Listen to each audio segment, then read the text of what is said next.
கொஞ்ச நேரத்துக்கு முன்னாடி இவன் என்கிட்ட தப்பா நடந்துக்க முயற்சி பண்ணான். அதனாலதான் என் ஃப்ரெண்ட் அவனை அடிச்சான். சிவா மேல எந்த தப்பும் இல்ல என்றார். போனை கையில் எடுத்த மேனேஜர் அவந்திகாவின் வார்த்தைகளை கேட்ட பிறகு மீண்டும் அதை பாக்கெட்டில் வைத்து விட்டார். வேடிக்கை பார்த்து கொண்டிருந்த கூட்டத்தில் நந்தினியும் அவளுடைய ஃப்ரெண்ட்ஸும் இருந்தார்கள். நந்தினி தன்னுடைய பர்த்டே பார்ட்டிக்கு ஃப்ரெண்ட்ஸை இன்வைட் பண்ணுவதற்காகத்தான் அந்த ஹோட்டலுக்கு வந்திருந்தார். அவள் சிவாவின் இன்னொரு முகத்தை பார்த்து ஷாக் ஆகிவிட்டார். ஆனால் அதைவிட சிவாவும் அவந்திகாவும் ஒன்றாக நிற்பதை பார்த்து அவளுக்குள் கோபம் பொங்கியது. அவள் சத்தமாக, சிவா, நீ உன்னை பத்தி என்ன நினைச்சுக்கிட்டு இருக்க? நீ என்ன பெரிய ரவுடியா? உன் இஷ்டத்துக்கு யார வேணாலும் போட்டு அடிப்பியா? உன்னை யாரும் கேட்க மாட்டாங்கன்னு தைரியமா? இதை சொல்லிக்கொண்டே நந்தினி சஞ்சய் எழுந்து நிற்க உதவி செய்தார். நந்தினி, அவந்திகா, சஞ்சய் மூவரும் ஒரே ஸ்கூலில் ஒன்றாக படித்தவர்கள். நந்தினி சொன்ன எதையும் சிவா காதில் வாங்கிக் கொள்ளவே இல்லை. சிவா அவந்திகாவிடம் சென்று, நீ ஓகேவா என்று கேட்க அவள் இன்னோசென்ட்டாக தலையசைத்தாள். இருவரும் வெளியேற போகும் நேரத்தில் நந்தினி சத்தமாக, ஒழுங்கா சஞ்சய் கிட்ட மன்னிப்பு கேளு என்று சொன்னார். சிவா நந்தினியை திரும்பி பார்த்து கூலாக ஸ்மைல் பண்ணிவிட்டு அவள் பார்க்கும்படி அவந்திகாவின் கையை பிடித்துக்கொண்டு அங்கிருந்து வெளியேறினார். பாத்தியா நந்தினி, அவன் எப்படி திமிரா போறான்னு பாத்தியா?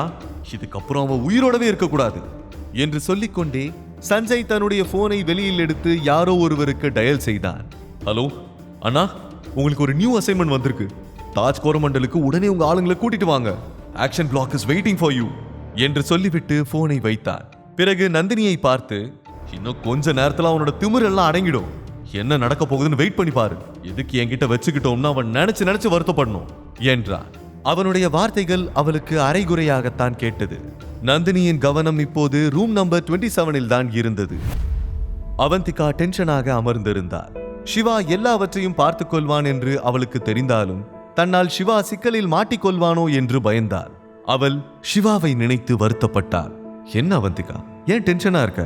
அதான் எல்லாம் முடிஞ்சிடுச்சுல, கூல் என்று சொல்ல, எப்படி கூலா இருக்க முடியும் சிவா? எனக்கு என்னவோ ரொம்ப பயமா இருக்கு.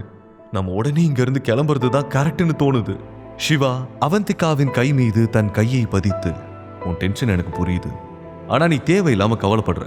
இவங்க எல்லாம் சும்மா பேசுவாங்க, பட் ஒன்னும் பண்ண மாட்டாங்க என்றான். அப்போது அவனுடைய பார்வை ஹோட்டலுக்குள் வந்து கொண்டிருந்த தேவின் மீது விழுந்தது. மெயின் டோர் வழியாக சில ரவுடிகளை அழைத்துக் கொண்டு தேவ் உள்ளே வந்தார். அவன் கையில் ஒரு உட்டன் பாக்ஸ் இருப்பதை பார்த்து சிவா ஷாக் ஆகிவிட்டான். தினேஷ் தான் உட்டன் பாக்ஸை பற்றி சொல்லியிருந்தார். இப்போது அதே உட்டன் பாக்ஸ் தேவின் கையில் இருப்பதை பார்த்த சிவா, தினேஷுக்கும் தேவுக்கும் நடுவில் ஏதோ ஒரு சம்பந்தம் இருக்க வேண்டும் என்று நினைத்தார். தேவின் பார்வை சிவா மீது விழுந்தது. உடனே தன்னுடைய ஃப்ரெண்ட்ஸை அழைத்துக் கொண்டு அந்த பிரைவேட் ரூமுக்குள் வந்தார்.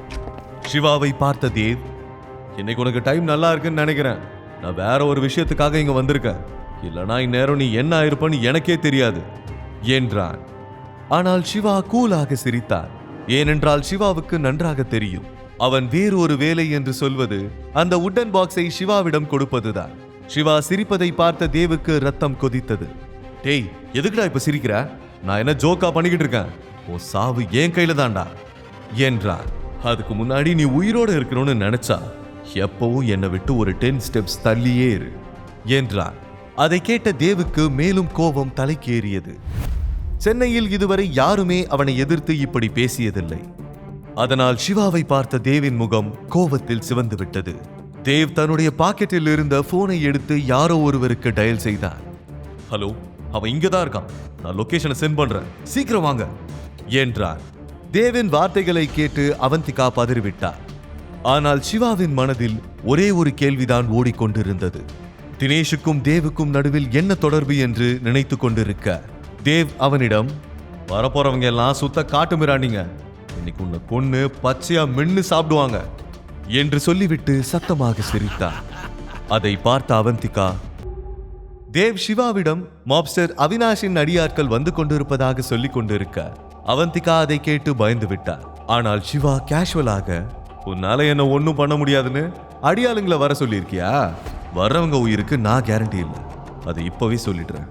அப்புறம் முன்னாடியே நான் உங்களை வார்ன் பண்ணலன்னு கம்ப்ளைண்ட் பண்ணக்கூடாது என்று சொன்னார். அது 5 ஸ்டார் ஹோட்டல் என்பதால் மிகப்பெரிய பணக்காரர்கள் தான் அந்த ஹோட்டலுக்கு வந்திருந்தார்கள். அவர்களுக்கு சிவாவை தெரியவில்லை என்றாலும் தேவை நன்றாக தெரிந்திருந்தது. எல்லோரும் அவர்களுக்குள் நடக்கும் ஆர்கியூமெண்டை வேடிக்கை பார்த்து கொண்டிருந்தார்கள். தேவ் அத்தனை பேருக்கு எதிரில் தன்னுடைய கெத்தை தக்க வைத்துக் கொள்ள விரும்பினார். இன்னைக்கு நான் கூப்பிட்டிருக்கிற ஆளுங்களை பத்தி உனக்கு சரியா தெரியல, அதான் இப்படி தெனாவட்டா பேசுற.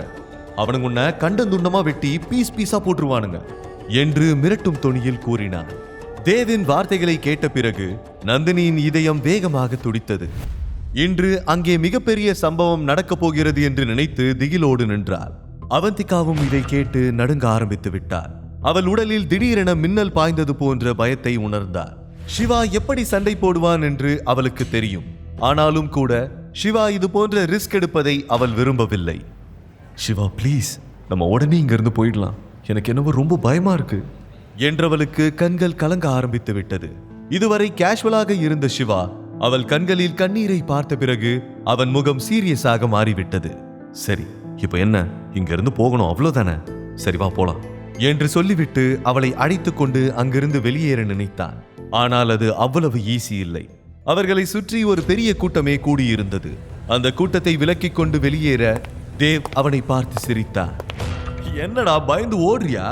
உன்ன மாதிரி நான் எத்தனை பேரை பார்த்திருப்பேன், உனக்கெல்லாம் பேச மட்டும் தான்டா தெரியும் என்றார். ஆனால் சிவா அவன் வார்த்தைகளை கண்டு கொள்ளவில்லை. அவனுக்கு அவந்திகாவை பற்றிய கவலைதான் இருந்தது. தேவ் எப்படியாவது அவன் கோபத்தை தூண்டிவிட்டு அங்கேயே இருக்க வைக்க வேண்டும் என்று நினைத்தான். என்னடா சொல்ல சொல்ல போயிட்டே இருக்க, நீ சரியான ஆம்பளையா இருந்தா இங்கே இருடா பார்க்கலாம், எதுக்குடா ஒரு பொண்ணு பின்னாடி ஓடுற என்று சொல்லிவிட்டு சத்தமாக சிரித்தான். அவன் சொன்ன வார்த்தைகளை கேட்டால் சிவாவின் இடத்தில் யார் இருந்தாலும் பொறுத்துக்கொள்ள அப்போதும் அமைதியாக நகர்ந்தான். சஞ்சய் அந்த சிச்சுவேஷனை பயன்படுத்தி கொண்டு அவன் பங்குக்கு, எங்கடா போற கோட, தேவ் சொல்றது உன் காதல் விழலையா, நீ ஒரு அப்பனுக்கு பிறந்திருந்தா அவன் கூட மோதி பாருடா என்று கத்தினான். சிவா சடனாக நின்று சஞ்சயை திரும்பி பார்த்தான். உடனே சஞ்சய் பயந்து நந்தினிக்கு பின்னால் மறைந்து கொண்டான்.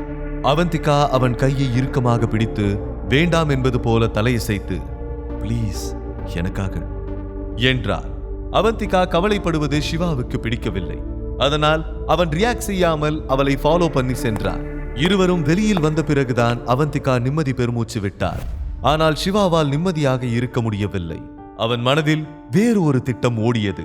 அவன் அவந்திகாவிடம், அதான் வெளியே வந்துட்டோம்ல, இப்போ ஓகேவா என்று சொல்லிக்கொண்டே தன்னுடைய பாக்கெட்டுகளை தடவி பார்த்தான். பிறகு டென்ஷனாக அவந்திகாவிடம், அச்சச்சோ நான் போனை உள்ளே விட்டுட்டேன்னு நினைக்கிறேன் என்று பதறுவது போல நடித்தான். இதை கேட்டவுடன் அவந்திகாவின் முகம் மீண்டும் வாடிவிட்டது. டென்ஷன் ஆகாத அவந்திகா, நான் போய் போன் எடுத்துக்கிட்டு உடனே வந்துடுறேன், யாருக்கிட்டையும் எந்த பிரச்சனையும் பண்ண மாட்டேன், அது வரைக்கும் நீ இந்த பெஞ்சில் உட்காரு என்று சொல்லியபடி அருகில் இருந்த பெஞ்சில் அவளை உட்கார வைத்தான். அவள் அரைமனதாக சரி, ஆனா சீக்கிரம் வந்துடணும் என்று சொல்ல சிவா சரி என்று சொல்லிவிட்டு ஹோட்டலுக்குள் சென்றார். அவந்திகாவின் பார்வையில் இருந்து மறைந்த சிவா தன்னுடைய பாக்கெட்டில் இருந்த போனை வெளியில் எடுத்து தினேஷுக்கு கால் செய்தான். அவர் போனை எடுத்த அடுத்த செகண்டே, தினேஷ் நான் சொல்றத கவனமா கேளுங்க, தாஜ் கோரமண்டலோட ஓனர் யாருன்னு உடனே கண்டுபிடிங்க, நாம இமீடியட்டா இந்த ஹோட்டலை வாங்க போறோம் என்று சொல்ல அதை கேட்டு ஷாக்கான தினேஷ், என்ன சொல்றீங்க, இது வரைக்கும் நாம ஹோட்டல் மேல இன்வெஸ்ட் பண்ணதே இல்லையே, இப்போ ஏன் திடீர்னு என்று சொல்ல, do what I say என்று சொல்லிவிட்டு போனை கட் பண்ணி விட்டார். டேய் தேவ் வரண்டா, புயலோட வேகம் எப்படி இருக்கும்னு இப்ப நான் உனக்கு காட்டுறேன் என்று சொல்லிக்கொண்டே தேவை நோக்கி நடந்தான். தேவ் சஞ்சயிடமும் நந்தினியிடமும் தன்னை பற்றியும் தன்னுடைய ஸ்டேட்டஸை பற்றியும் பெருமையாக பேசிக் கொண்டிருந்தார். நந்தினியும் அவன் சொல்வதையெல்லாம் அமைதியாக கேட்டுக்கொண்டிருந்தார். சஞ்சய் தலையசைத்தபடி கேட்டுக்கொண்டிருந்தார். அப்போது மெயின் என்ட்ரன்ஸ் வழியாக சிவா உள்ளே வருவதை பார்த்தவுடன் அங்கிருந்த அட்மாஸ்பியரே அமைதியாகிவிட்டது. ஹோட்டலில் மரணமா சாங் ஓடிக்கொண்டிருக்க